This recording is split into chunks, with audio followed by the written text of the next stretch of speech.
प्यारे बच्चों, इस वीडियो में आप लोगों का स्वागत है। आप लोग जहाँ भी होंगे अच्छे होंगे। आज हम चर्चा करेंगे चंद्रबिंदु और अंक यानी अनुस्वार अंक मात्रा, विसर्ग अ की मात्रा और अनुनासिक चंद्रबिंदु। अनुस्वार क्या है, विसर्ग क्या है और चंद्रबिंदु क्या है, इसका कहाँ प्रयोग किया जाता है। तो आप ध्यान से देखिए। अनुस्वार, इसका चिन्ह ये है, अंक की मात्रा जिसे हम कहते हैं। जिन वर्णों के ऊपर ये लगाया जाता है उनका उच्चारण नाक से किया जाता है। जिन वर्णों के ऊपर ये चिन्ह लगाया जाता है उसका उच्चारण नाक से किया जाता है। जैसे पंख, शंख, आनंद, सुंदर, संस्कृत आदि ये शब्द हैं जो इसके उदाहरण हैं। अब दूसरा देखिए, विसर्ग, जिसे हम अ की मात्रा कहते हैं। विसर्ग, इसे संस्कृत भाषा के शब्दों के साथ लगाया जाता है। विसर्ग को संस्कृत भाषा के शब्दों के साथ लगाया जाता है। जैसे प्रातः, स्वतः, नमः, अंततः, शनैः शनैः आदि ये विसर्ग है जो संस्कृत भाषा के शब्दों के साथ लगाया जाता है। आयोगवाद, प्रायः आप देखते हैं वर्ण लिखते हैं तो वर्णों के अंत में अंक और अ दिया जाता है, स्वर के अंत में। तो अंक और अ स्वर नहीं है। कुछ विद्वान अंक और अ को न तो स्वर मानते हैं और न व्यंजन मानते हैं। अतः ऐसे लोग अंक और अ को आयोगवाह कहते हैं, आफ्टर साउंड कहते हैं।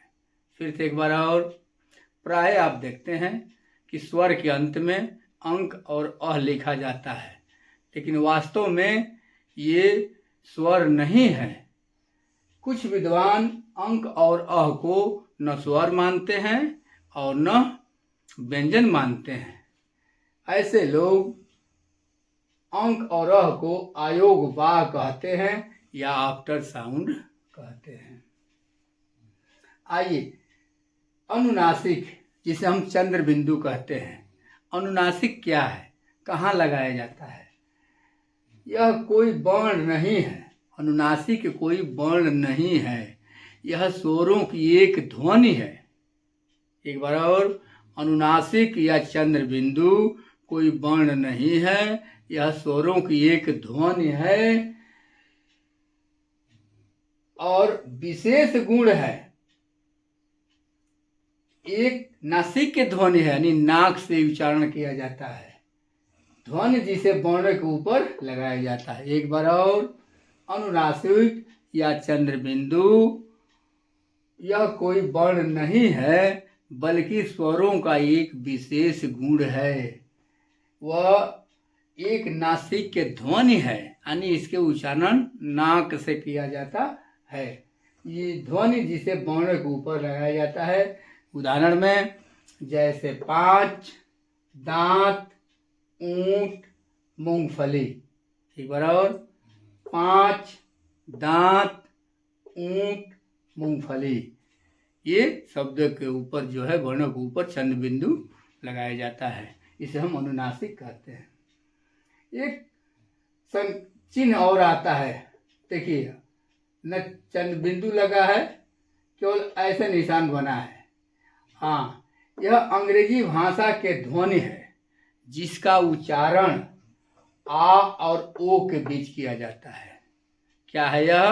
अंग्रेजी भाषा की एक ध्वनि है जिसका उच्चारण आ और ओ के बीच किया जाता है।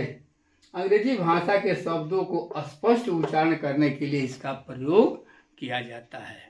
जैसे doctor, toffee, dog, ball, doll आदि। एक बार और, यह अंग्रेजी भाषा की ध्वनि है जिसका उच्चारण आ और ओ के बीच किया जाता है।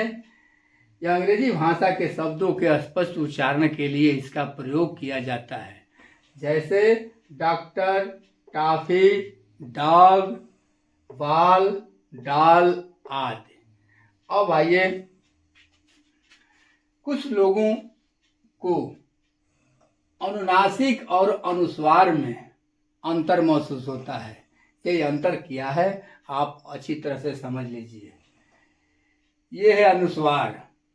अनुस्वार का उच्चारण में वायु केवल नाक से निकलती है। अनुस्वार के उच्चारण में वायु केवल नाक से निकले और उच्चारण जोर से किया जाए। एक बार और, अनुस्वार के उच्चारण में वायु केवल नाक से निकलती है और उच्चारण जोर से किया जाता है।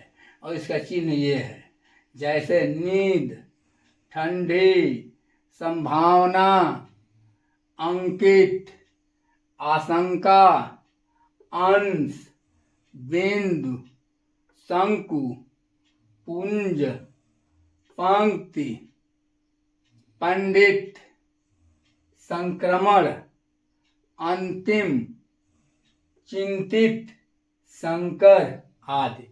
ये 8, 10, 12 जो है प्रश्न पूछता है कि 10 शब्द लिखिए जो अनुस्वार हो।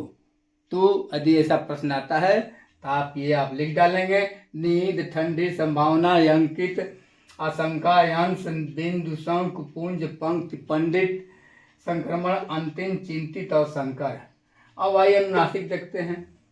अभी हमने बताया कि अनुस्वार में उच्चारण में केवल नाक से वायु निकलती है और उसका जोर से उच्चारण किया जाता है।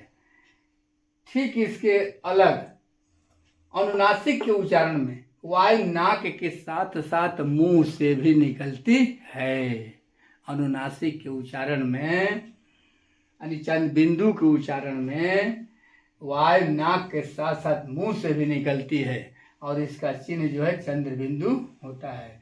उदाहरण स्वरूप चांद, नाद, गांव, आंख, हंसना, बांसुरी, कुआं, भांति, पहुंच, टांग, सांस, फूंकना, धुआं, माँ, मुंह, बाट, अंधेरा, ऊंचाई, बांध, ऊंट, महंगाई, धुंधले आदि शब्द बनते हैं। ऐसा इसलिए मैंने दे दिया, 12-13 शब्द दे दिया ताकि प्रश्न पूछता है कि अनुनासिक के 10 शब्द लिखिए, तो आप याद रहेगा तो आप उत्तर आसानी से लिख लेंगे। मेरे प्यारे बच्चों, आज आप समझ गए अनुनासिक क्या है, विसर्ग क्या है, अनुस्वार क्या है, कहाँ प्रयोग किया जाता है, शब्द कैसे बनते हैं। यह वीडियो आपको अच्छा लगे तो इसे लाइक, शेयर और सब्सक्राइब ज़रूर कीजिएगा ताकि अगली वीडियो बने तो इसकी नोटिफिकेशन आपको तुरंत मिल जाए। जय हिंद, जय भारत।